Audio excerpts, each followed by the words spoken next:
What's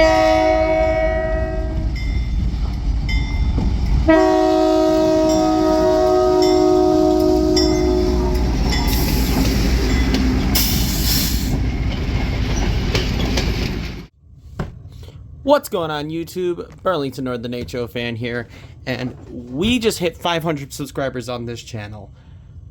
How that happened, I don't know. If you ask this guy, when he started this channel, he didn't think he was ever gonna get that, even 100 subscribers on this channel, and now we're at 500.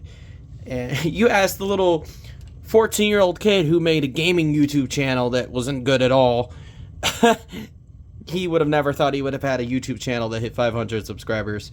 So I'm pretty shocked, to be honest. I'm very grateful for all you guys for subscribing to me and, you know, not completely berating me in the comments when I do something wrong with my model trains, but it's been crazy. I can't believe we hit 500. So here's to getting to 1,000, and let's hope we get there.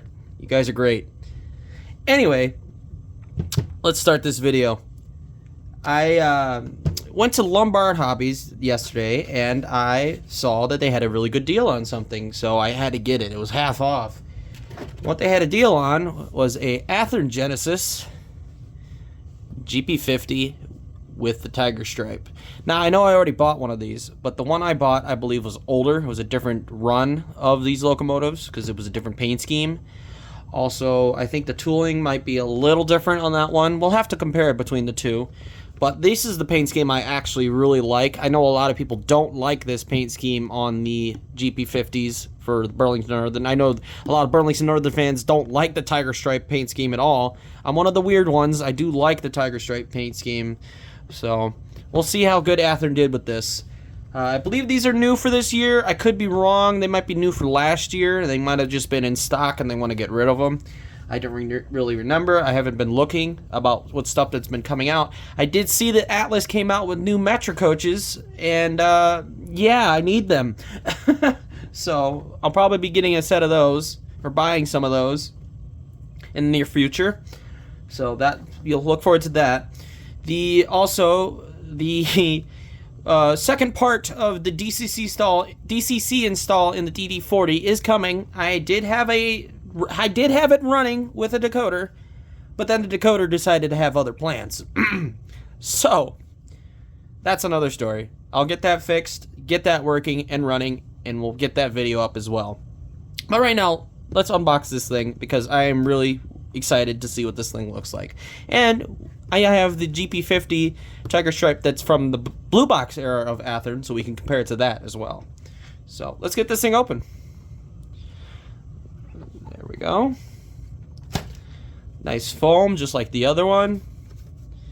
And we have our warranty stuff and sign up for Atheran news and stuff like that. Right there. And here's our warranty papers. Here's our manual, which is about the same as the other one, and here's the other reason why I think that the other one is older, because the older one does not say Tsunami 2, it says Tsunami. This is a DC only model, so it does not have a decoder in it, but I will be putting a decoder in it, obviously, because why wouldn't I? But here we are with the locomotive, and looks just as good as the other one. I can already see details on it that are different than the other one, which is great because they should be different. The two designs did have different designs, like horn placement and cables up front. So we'll unbox this guy real quick. And there we go. That looks great. And I could already tell that the windows do open and close. I don't remember if the other one had that feature, but we can take a look and see. We'll take this out of the jewel case here. Do that. Take our foam pieces out. There's our other foam piece. And open that up. Alright, and then we just nicely pull that out. There's the, make sure those come off. Get this off the gas tank. And here we have it all on the table. Let me get this stuff out of the way real quick. All right, here we have it out of the box. We got it with everything nice. We got the foam piece, taking the foam pieces out of the handrails. We got this piece, come take this piece out right there. There we go. So we can kind of tell the handrails, they look good. There's a little bit of weirdness up here, but nothing I can complain about, to be honest. So let's bring this thing up closer to the camera. And you can see we have the correct style beacon. We have the firecracker antenna. We have the horn in the correct placement. And if we look at the front, we've got the cables up here, correct. We got the coupler cut lever. We got our MU cables. We got this orange cable right here. I don't remember what it's called. We have our McHenry coupler, which I'll probably switch to a Katy because they're a little better. And when we come around to this side, we've got our sight glass, which is actually see-through. We have all our stuff on the fuel tank, which is great. We have the lettering down here, Clyde. I don't know what that means, but well, this locomotive is apparently called Clyde. So we got that. GP50 down here on the bottom. Our truck detail looks really good, really nice. We go around to the back. We have our MU cables here and our brake hose there. Another McHenry coupler. We have our covered out class lights there. And we have our number boards that look great. We also have the little opening here for a marker light, which this locomotive does not have marker lights, but it is there. They do, you know, model it. It's there. So that's nice. When we go to the top detail again, we have our dynamic brake fan, which looks really good. We have this little thing here that says caution no step, and we have our radiator fans in the back. So this is a very good looking locomotive, I will say that. Let's get the other one, and I want to compare the two and see what's the differences between the two. Alright, so now we have both of them here, and we can see that they're already, you can see the differences here. The radiator fans are different in the back than they are on this one. They also have the horn in a different placement, which is realistic. That's where they moved the horn to, because a lot of engineers were getting tired of getting hurting their ears with the horn. So they moved the horn just further and further back. Originally started up here, then went to here, and then all the way in the back. So this one's still up here. This one's back here on the dynamic brake. The beacon is different. We can see that this is a rotary beacon, and this is, I believe, a strobe beacon. I could be wrong. I don't remember. I'd have to look it up. But the two beacons are different. This is the older style. This is the newer style. We could see also on the locomotive here that the antennas are different. We have the firecracker antenna. We have this little antenna here. And we have that kind of style antenna. I don't remember what that's called. But this locomotive does not have that antenna. So everything here is pretty accurate, because this paint scheme, when they repainted these, this would have been later, and everything's been more updated, so they put new beacons on it, they put new antennas on it, and this is the older style. This is what they would have when they ordered it. So it's pretty cool to see the two differences between the two and how, you know, through the years, things change. If we look at the fronts of the locomotive, you see that orange cable is not there. So that's also another detail that's changed. We see that it looks like I was right. It looks like the windows do not open on this locomotive, whereas they open on the other one, which is pretty neat. That's a good, cool difference between the two. Our undersides look the same. So that's another plus. Otherwise, they both look pretty good. Let's see the back side here. There's the back side.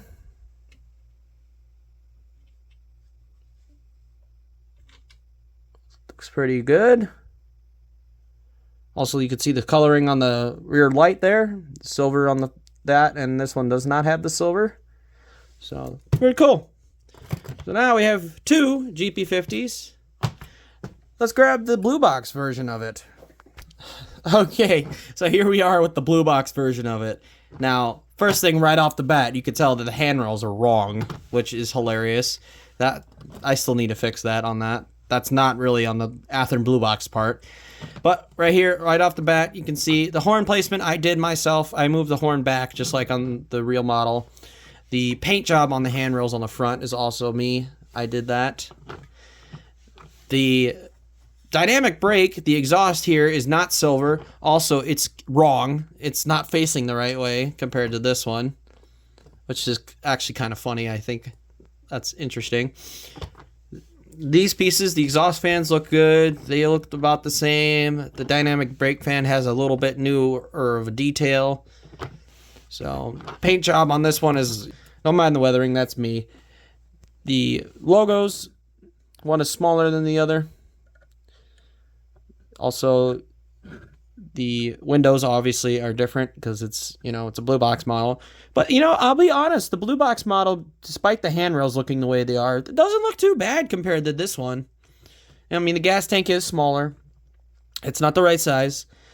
So that is that. But that's because, you know, this one they were mass producing like crazy. This one, you know, they only have a few models of it. But, and you have the front here, obviously, you know, is different. No beacon, no antennas. But, you know, it still looks good. So, it's pretty cool to see the difference. The paint job on the blue box model is actually really nice, honestly. So, all right, enough chat. Let's get this thing on the layout and have it pull some trains, shall we? All right, we've got it here on the layout. Looks pretty good. Now, this is a DC model, so it doesn't make sound, which, you know, I'll fix that eventually, but it's pretty good for not being run in.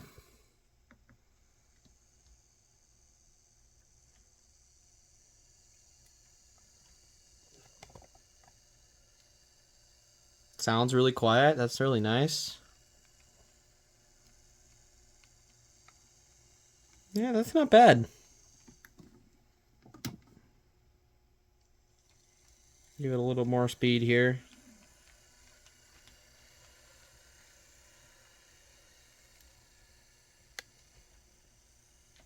Yeah, I do like that a lot. I'm going to let this thing run about 10-15 minutes forward and backward and let it run in real quick. And then I'll get back to you guys. Alright. Give it about 30 minutes. Ran it forwards and backwards for 15 minutes. And here we go. Let's see what that slow speed is now that it's run in.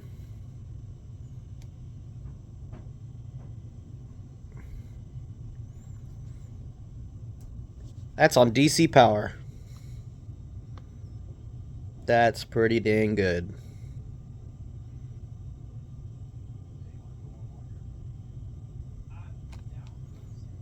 Give it a little more.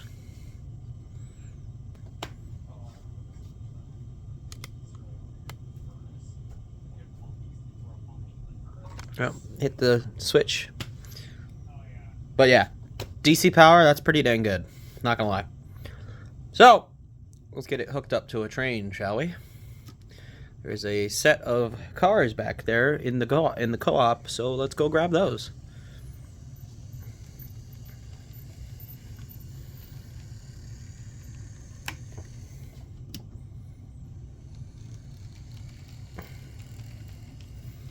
It'd be nice and cool if I was able to get this locomotive to pair up with the other GP50 that I have. That'd be pretty sick. And the couplers did not crash right. Let me go fix that. Alright, now we're all coupled up. Let's get these cars out of here.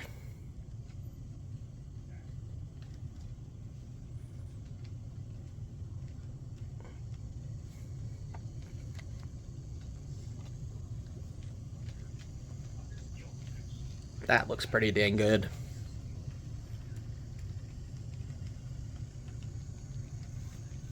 Alright, I'm going to set the camera up and we'll get some run-by shots here.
I really like this locomotive. I think I like it more than the other one that I bought, the other GP50. So once we get a decoder in it, I'll probably even like it more. But right now, it's good for what it is. So again, thank you guys for 500 subscribers. It's crazy to me that we hit that, and here's to 1,000. Hopefully we get there, and it'll be pretty neat if we do. So anyway, hope you guys enjoyed the video. See you guys in the next one. Take care. Peace.